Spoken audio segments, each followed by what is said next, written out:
Kontroversi pecah dan tak terbendung. Media sosial Asia membara setelah Kinets diduga lontarkan hinaan kasar ke warga ASEAN. Indonesia jadi sasaran. Kata miskin dan monyet picu ledakan emosi nasional. Tak tinggal diam, sosok legendaris yang dicintai fans Garuda akhirnya turun gunung. Shin Tae-yong meledak.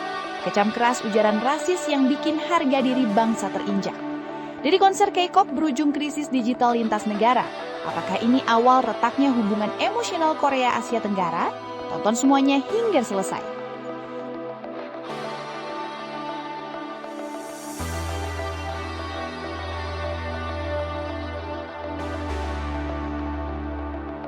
Gelombang amarah fans meledak di Asia Tenggara. Konser super akbar K-pop BTS yang dinanti bertahun-tahun kini terancam buyar. Indonesia disebut tersinggung. Media sosial mendadak jadi medan perang digital. Tagar boikot menggila, sponsor mulai waspada. Pasar raksasa Asia Tenggara tak mau lagi dianggap remeh. Promotor ketar-ketir, jadwal tur bisa berubah kapan saja. Apakah ini awal gagalnya konser impian fans ASEAN? Tonton semuanya hingga selesai.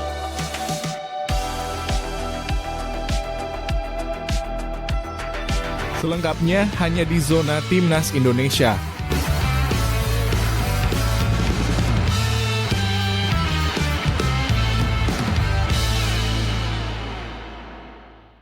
Sebelumnya, jangan lupa subscribe channel ini supaya tidak ketinggalan berita Timnas Indonesia. Kontroversi pecah dan tak terbendung. Media sosial Asia membara setelah Kinets diduga lontarkan hinaan kasar ke warga ASEAN.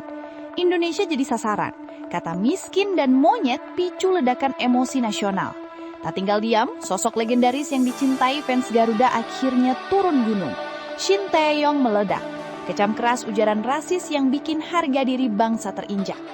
Dari konser K-pop berujung krisis digital lintas negara. Apakah ini awal retaknya hubungan emosional Korea Asia Tenggara? Tonton semuanya hingga selesai. Jagat maya Asia Tenggara mendadak berguncang hebat. Gelombang kemarahan tak terbendung menyeruak setelah mencuat dugaan komentar bernada rasis dan sara dari sebagian warganet Korea atau Kinets yang dinilai menghina masyarakat ASEAN dengan Indonesia sebagai sasaran utama.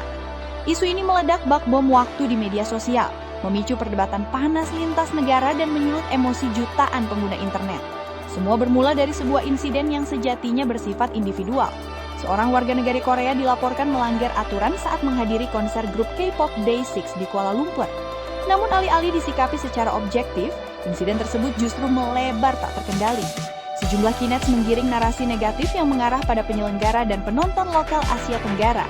Seolah satu kesalahan mewakili wajah seluruh kawasan. Narasi itu kian memburuk ketika muncul istilah sibling yang diduga digunakan secara merendahkan budaya pop Asia Tenggara. Situasi semakin panas saat beberapa komentar melampaui batas kewajaran, menyentuh ranah ras, ekonomi, dan martabat manusia. Kata-kata kasar seperti miskin hingga penyebutan yang menyamakan masyarakat ASEAN dengan monyet beredar luas, memicu amarah kolektif, terutama dari warganet Indonesia. Tak butuh waktu lama, respons keras pun membanjiri lini massa. Warganet Indonesia bergerak masif, menyuarakan pembelaan terhadap harga diri bangsa. Tagar solidaritas bermunculan, komentar perlawanan mengalir deras, dan tuntutan klarifikasi serta permintaan maaf menggema dari berbagai penjuru dunia maya. Bagi banyak pihak, ini bukan lagi soal musik atau fandom, ini soal martabat dan kemanusiaan. Di tengah badai digital yang kian menggila, satu nama besar akhirnya angkat suara. Sosok yang telah lama memiliki ikatan emosional dengan Indonesia, mantan pelatih timnas Garuda Shin Tae-yong dikabarkan menyampaikan kecaman keras terhadap hinaan tersebut. Pernyataannya menyambar jagat maya bak petir di siang bolong. Dalam kutipan yang beredar luas, ia dengan tegas menyatakan bahwa tidak ada satupun manusia yang pantas dihina dengan sebutan monyet atau direndahkan karena status ekonomi. Ia menekankan bahwa Indonesia adalah negara besar dengan masyarakat yang santun, beradab, dan menjunjung tinggi nilai kemanusiaan. Baginya, generalisasi buruk terhadap Indonesia dan ASEAN adalah cermin dari sikap tidak menghormati sesama bangsa. Lebih jauh, ia menepis mentah-mentah stereotip negatif yang beredar. Indonesia menurutnya adalah bangsa yang ramah, penuh toleransi, dan kaya akan budaya luhur. Pernyataan ini langsung disambut gelombang dukungan dari warganet Indonesia yang mengapresiasi keberanian seorang figur asing membela kehormatan bangsa dengan lantang dan tanpa ragu. Pesan keras yang beredar yang oleh sebagian pihak dianggap sebagai peringatan moral menjadi simbol perlawanan terhadap ujaran kebencian. Konflik ini pun menarik perhatian pengamat sosial dan hubungan internasional. Mereka menilai kasus ini menunjukkan betapa rapuhnya relasi antar bangsa di era digital ketika satu komentar dapat berubah menjadi api yang membakar sentimen nasional. Sebagian kalangan menyerukan agar masyarakat tidak terjebak dalam lingkaran kebencian. Namun suara yang lebih keras menegaskan satu hal, rasisme dan penghinaan berbasis identitas tidak boleh diberi ruang dalam bentuk apapun. Kasus ini menjadi cermin betapa kuatnya solidaritas masyarakat Indonesia saat martabatnya diinjak, sekaligus menunjukkan besarnya pengaruh figur publik dalam membentuk opini global. Hingga kini belum ada pernyataan resmi dari otoritas terkait di Korea Selatan. Namun satu pelajaran penting telah tercetak jelas. Di era media sosial, satu kalimat bisa menjelma badai lintas negara, dan rasa hormat adalah batas yang tak boleh dilanggar siapapun. Menurut kamu, apakah ini sudah kelewatan atau masih bisa diredam? Tulis pendapatmu di kolom komentar. Jangan lupa like kalau kamu berdiri membela martabat Indonesia. Share biar semua tahu fakta sebenarnya. Subscribe supaya tidak ketinggalan isu panas lainnya.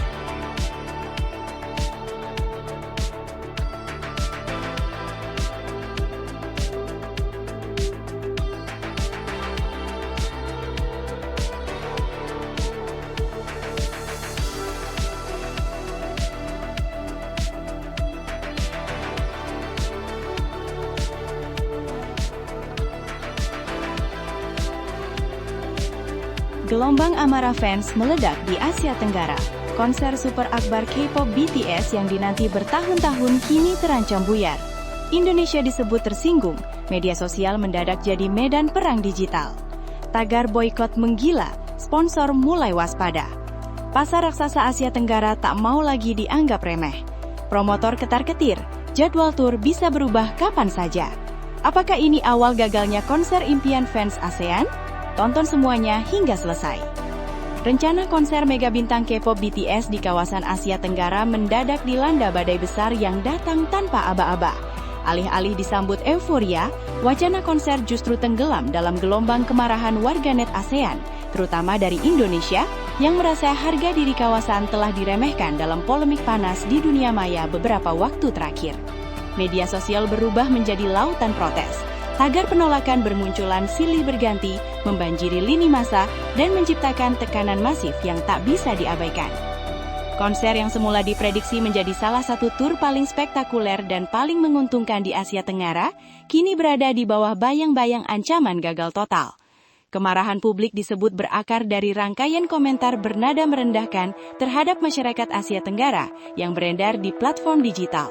Meski berasal dari segelintir individu, reaksi lanjutan dari sebagian komunitas daring Korea dinilai tidak cukup sensitif terhadap isu ras, identitas, dan martabat kawasan.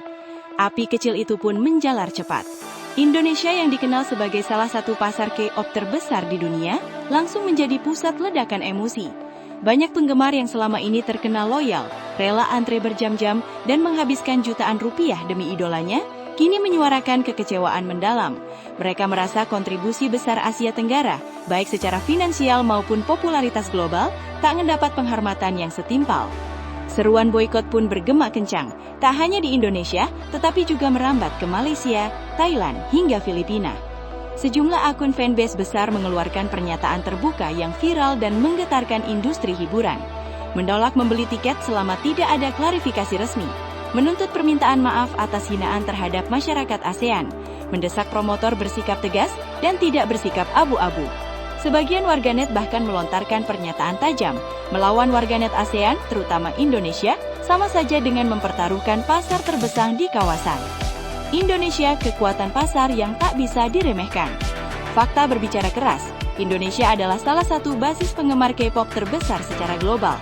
Hampir setiap konser artis Korea di Jakarta selalu sold out dalam hitungan jam. Tiket VIP kerap ludes, bahkan sebelum penjualan umum dibuka. Karena itu, ancaman boikot bukan sekadar gertakan emosional. Jika minat beli benar-benar menurun, potensi kerugian promotor bisa mencapai angka fantastis. Dampaknya pun berantai, mulai dari artis, promotor lokal, sponsor, hingga sektor pariwisata dan UMKM yang biasanya ikut menikmati efek konser besar. Tekanan kolektif atau kontroversi berlebihan? Pengamat budaya pop menyebut fenomena ini sebagai bentuk tekanan kolektif digital. Di era media sosial, solidaritas regional dapat terbentuk hanya dalam hitungan jam.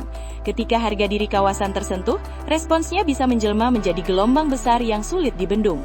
Namun di sisi lain, sebagian penggemar mencoba meredam situasi. Mereka mengingatkan bahwa artis tidak selalu bertanggung jawab atas komentar warganet yang berada di luar manajemen resmi.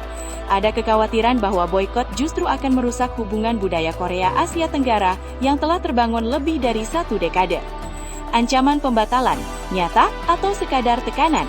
Hingga kini belum ada pengumuman resmi terkait pembatalan konser di kawasan ASEAN, namun tekanan publik terus meningkat. Jika penjualan tiket melambat atau sponsor mulai menarik diri demi menghindari risiko reputasi, jadwal konser bisa saja ditinjau ulang. Promotor di Indonesia dikabarkan memantau situasi dengan ekstra hati-hati. Mereka sadar betul bahwa opini publik bisa berubah cepat, namun ketika sudah terlanjur retak, dampaknya bisa panjang dan mahal. Kasus ini menyingkap benturan dua kekuatan raksasa, nasionalisme digital dan loyalitas fandom global. Di satu sisi, penggemar ingin menjaga martabat kawasan. Di sisi lain, keterikatan emosional terhadap idola sulit dilepaskan begitu saja. Kini publik menanti satu hal krusial, apakah badai ini akan benar-benar menggagalkan konser impian di Asia Tenggara, atau justru berakhir dengan klarifikasi dan rekonsiliasi yang menenangkan semua pihak? Satu hal tak terbantahkan, di era konektivitas tanpa batas, suara publik di Asia Tenggara bukan lagi suara pinggiran, melainkan kekuatan yang mampu mengguncangkan panggung hiburan dunia. Menurut kamu, apakah boikot ini berlebihan atau justru bentuk perlawanan yang wajar? Tulis pendapatmu di kolom komentar. Like kalau kamu setuju harga diri ASEAN harus dihormati. Share biar isu ini makin terbuka dan didengar luas. Subscribe supaya tidak ketinggalan update panas dunia hiburan dan fandom.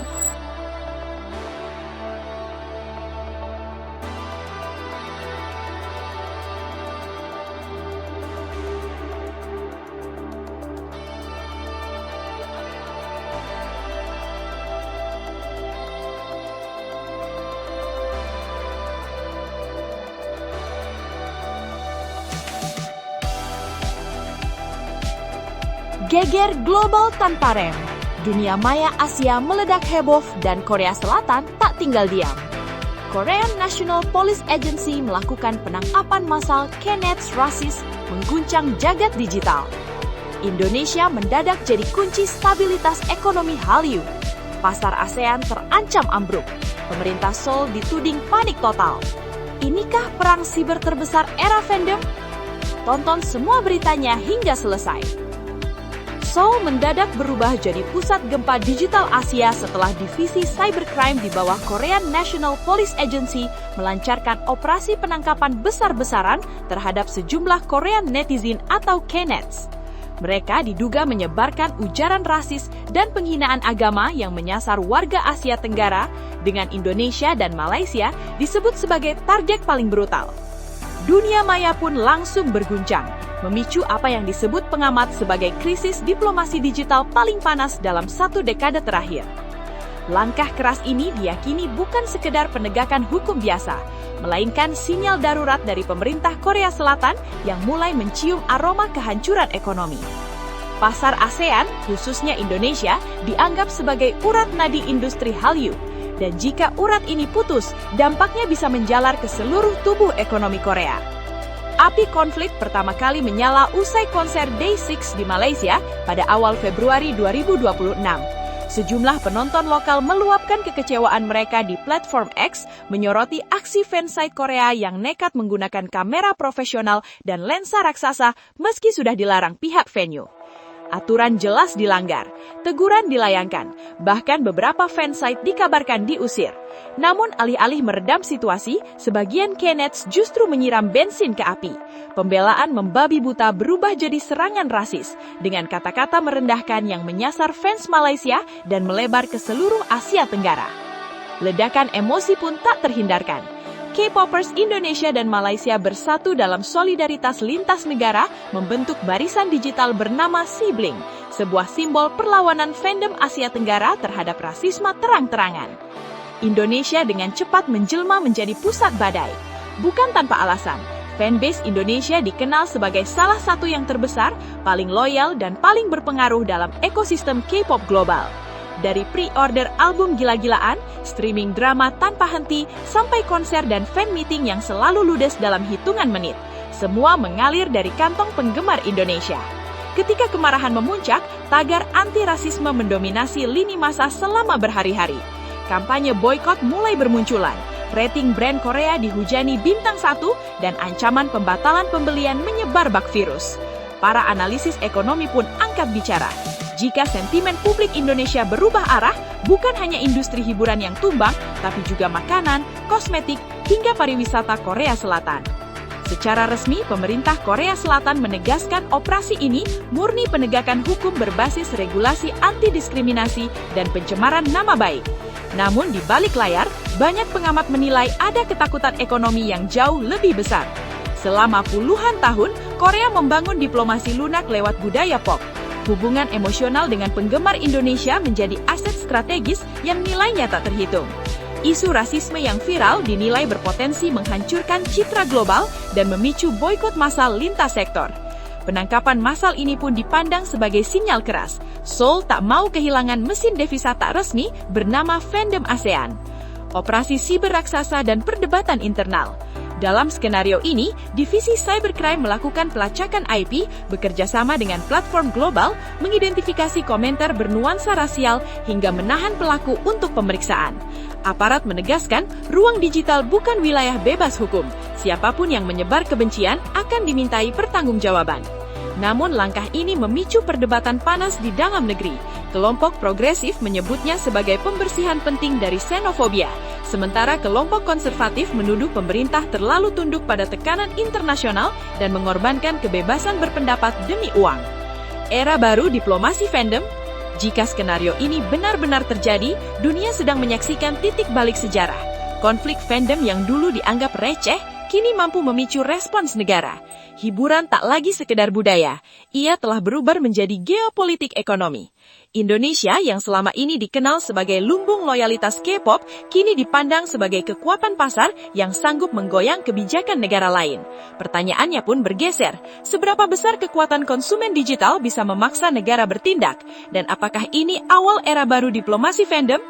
Gimana menurut kamu? Apakah ini langkah tegas yang pantas atau tanda kepanikan ekonomi? Tulis pendapatmu di kolom komentar. Jangan lupa like kalau kamu setuju melawan rasisme. Share biar makin banyak yang melek isu ini. Subscribe supaya nggak ketinggalan drama global paling panas berikutnya.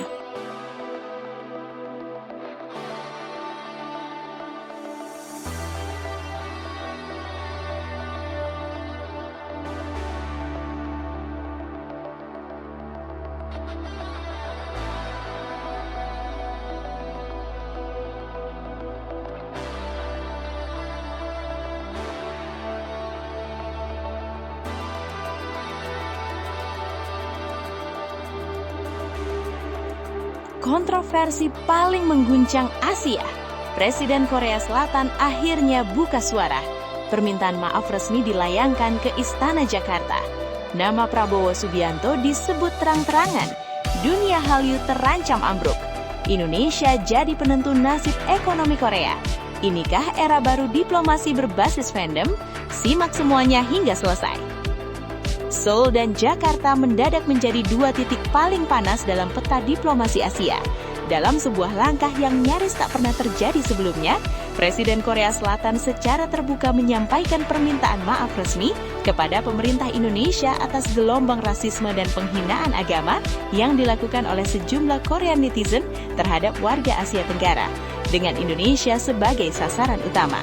Permintaan maaf ini disampaikan dalam konferensi pers tingkat tinggi dan diarahkan langsung kepada pemerintahan Prabowo Subianto, menjadikannya sorotan global. Pidato tersebut sontak mengguncang jagat politik dan hiburan Asia. Presiden Korea Selatan dengan nada serius menyatakan penyesalan mendalam, menegaskan bahwa ujaran kebencian di ruang digital telah melukai persahabatan antar bangsa. Kalimat "kami meminta maaf kepada pemerintah dan rakyat Indonesia" langsung viral, memicu reaksi berantai di media internasional dan komunitas fandom global. Ancaman boikot yang membuat Hallyu gemetar. Permintaan maaf ini tak muncul begitu saja. Ia lahir dari tekanan luar biasa berupa gelombang boikot warganet Indonesia yang mengamuk di dunia maya.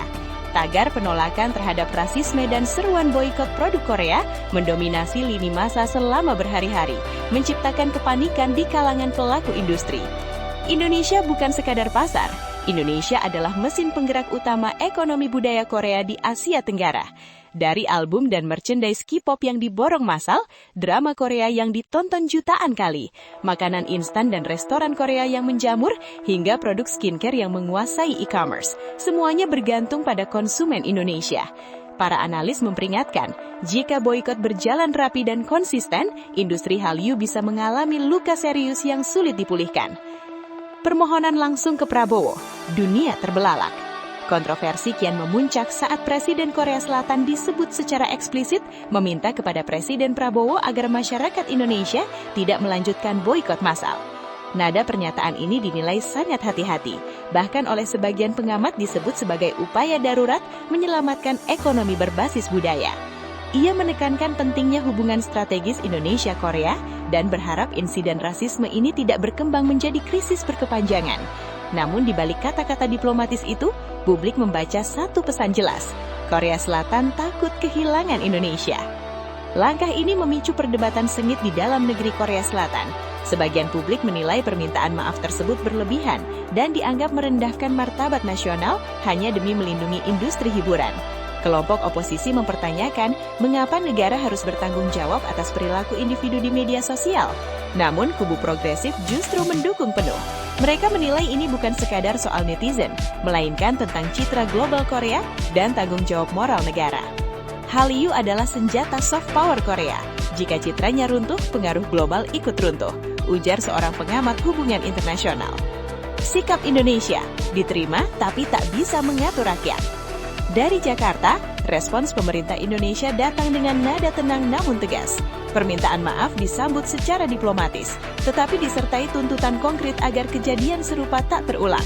Pemerintah Indonesia mendorong penegakan hukum yang jelas, edukasi anti-diskriminasi di ruang digital, serta kerjasama lintas negara untuk melindungi warga ASEAN dari ujaran kebencian.